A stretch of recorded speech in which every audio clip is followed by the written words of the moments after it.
السلام علیکم، میں ہوں زینب، آپ دیکھ رہے ہیں CID نیوز نیٹ ورک اسلام آباد۔ آج کی خبریں۔ سعودی عرب نے بین الاقوامی فضائی آپریشن بحال کر دیا۔ فضائی آپریشن کورونا کی نئی قسم کے آنے کے بعد بند کیا گیا تھا۔ عرب میڈیا کے مطابق سعودی عرب نے بین الاقوامی فضائی آپریشن بحال کرتے ہوئے فضائی، زمینی اور سمندری راستے بھی کھول دیے۔ بلوچستان حکومت نے موسمی حالات اور امن و امان کی غیر مستحکم حالت کے پیش نظر پیشین میں ہونے والے ضمنی الیکشن ملتوی کرنے کے لیے الیکشن کمیشن کو خط لکھ دیا۔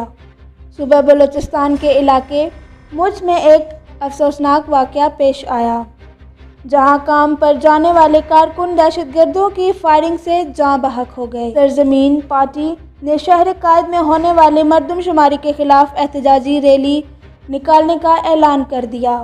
مردم شماری پر کسی قسم کا سمجھوتہ نہیں کیا جائے گا۔ شمالی امریکہ میں موجود ملک میکسیکو میں خاتون ڈاکٹر کو کورونا ویکسین لگانے کے بعد ہسپتال منتقل کرنا پڑ گیا۔ ماہرین نے معاملے سے متعلق طبی تحقیقات شروع کر دیں۔ وفاقی دارالحکومت میں اسامہ قتل کیس کے حوالے سے چیف کمشنر نے JIT تشکیل کر دی گئی۔ JIT کے سربراہ SP صدر سرفراز ورک ہوں گے۔ ٹیم میں DSP رمنا، DSP انویسٹیگیشن اور SHO رمنا شامل ہوں گے۔